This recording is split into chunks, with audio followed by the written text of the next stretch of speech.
सबके वश में सब चीजें नहीं होती, सबकी बातें सब थोड़ी समझते हैं, भक्त की बात भक्त ही समझ सकता है। हर तरह के बेटे संसार में हैं, तो जैसा व्यवहार आपने उसके साथ कभी किया होगा, आज अच्छा करोगे कल के लिए वही मिलना है जो आज करोगे, और आज कुछ नहीं करोगे तो आगे भी क्या पाओगे। भगवान का भक्त यदि सच्चा है तो भगवान आज भी भगवान बात करते हैं, आज भी भगवान खाते हैं, आज भी भगवान उठते हैं, सोते हैं, सब करते हैं। अब आप कहो कि दिखें कैसे, ऐसा है ना, सबके वश में सब चीजें नहीं होती। डॉक्टर कागज में कुछ लिख देता है, डॉक्टर कागज में कुछ लिख देता है, आपको समझ में आता है क्या लिखा है? क्यों भैया, डॉक्टर कागज में कुछ लिख देता है, समझ में आता है? नहीं आता, पर जो दवाई वाला है ना वो समझ जाता है। बोलो हाँ, जो दवाई देने वाला है, स्टोर वाला, जो दवाई बेचने वाला, वो उस कागज में लिखी भाषा, बोलो हाँ। अरे भाई, सबकी बातें सब थोड़ी समझते हैं, भक्त की बात भक्त ही समझ सकता है। खग जाने खग ही की भाषा, भगवान के भाव को, व्यवहार को सब थोड़ी जान पहचान सकते हैं। ये तो कोई भक्त जो अनुभवी हो वो भक्त जाने और भगवान जाने। इसलिए आज भी भगवान खाते हैं, सोते हैं, देखते हैं, हंसते हैं, खेलते हैं, आज भी वही लीला है, बस भक्त तो हो वैसा। सही है कि गलत है? तो भगवान ने कृपा की और वृत्तासुर पर कृपा हुई। ये वृत्तासुर पिछले जन्म में चित्रकेतु नाम के एक राजा थे। इन्होंने, इनकी पत्नी को संतान नहीं हुई, संत जी से प्रार्थना की, एक पुत्र हुआ। एक रानी को एक बेटा हुआ। राजा की रानियां बहुत थी, उन्हें कुछ हुआ नहीं, तो उन रानियों ने इस बच्चे को जहर दे दिया और बच्चा मर गया। अब राजा रानी रोए कि बच्चा मर गया। तब नारद जी आए, नारायण नारायण, राजा चरणों में गिरे, महाराज मेरे पुत्र को जीवित करो। तो नारद जी ने अपने तपस्या के बल से मरे हुए पुत्र को जीवित कर दिया। राजा दौड़ के गए, बेटा आओ तुम्हें गले लगाऊं। तब उस पुत्र ने जो उपदेश किया है वो भागवत जी में सुनने योग्य है, जरा ध्यान से सुन लीजिएगा। उस बच्चे ने कहा, पिताजी आप किसे गले लगाना चाहते हैं?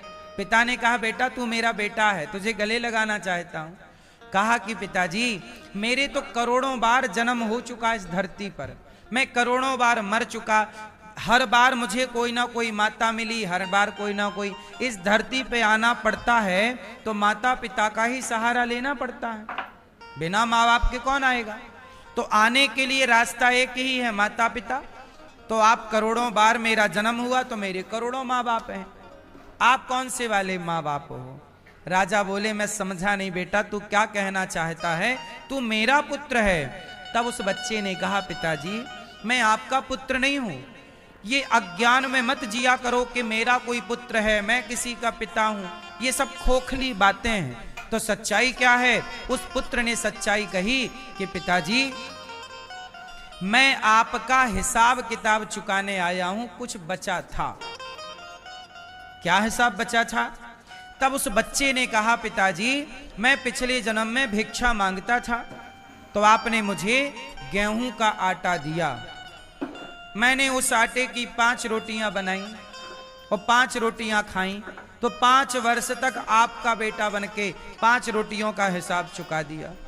आपने साथ में मुझे एक सूखा गोबर दिया था, गाय का, ओपले कंडे, मैंने उसमें आग लगाई, उसमें चींटियां बहुत थीं, सारी जल गईं, मैंने देखा नहीं। अब वो चींटियां आपकी पत्नी बनकर आई हैं, मैंने आग में जला के मार डाला था, इस जन्म में उन्होंने जहर देकर मुझे मार डाला, तो मेरा उनका हिसाब चुक गया। वो तो भगवान को भोग लगाकर मैंने रोटी खाई, तो एक जन्म में ही सबका हिसाब किताब चुक गया। अब आप ये समझो कि आपकी जो बेटी है या बेटा है या पति है या पत्नी है, ये सब कौन है? ये सब आपका और हमारा हिसाब किताब चुका रहे हैं। ये संसार में सब क्या कर रहे हैं? अपना अपना भैया जोर से हिसाब किताब चुका रहे हैं। सब अपना अपना हिसाब किताब, जिस दिन जिसका हिसाब चुक जाएगा उस दिन उसकी छुट्टी हो जाएगी। अब ये समझो कि आपके पति हैं, आप उनकी पत्नी बनकर क्या कर रही हो? उनसे कोई लेन देन था, हिसाब चुक रहा है। किसी का बेटा अच्छा है, किसी का बेटा बुरा है। क्यों है? सबके बेटे एक से क्यों नहीं है? अच्छे ही अच्छे होने चाहिए। पर कुछ बेटा तो बाप को गाली देने वाले हैं, कुछ बेटे बाप की आरती उतारते हैं, तो कुछ बेटे बाप को मारते हैं। हर तरह के बेटे संसार में हैं। तो जैसा व्यवहार आपने उसके साथ कभी किया होगा, तो वो इस जन्म में आपका अपना बन के हिसाब चुका रहा है। इसकी एक छोटी सी और कथा समझ लीजिएगा, पूरा कॉन्सेप्ट क्लियर हो जाएगा, पूरी बात समझ में आएगी।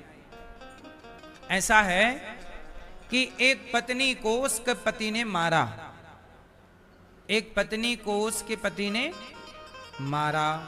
तो पत्नी गई गुरुजी के पास, गुरुजी मेरे पति ने बहुत मारा है। गुरुजी बोले कि तेरे पति ने मारा है, ये बता भोजन देता है कि नहीं? देता तो है, जाओ। फिर चली गई घर।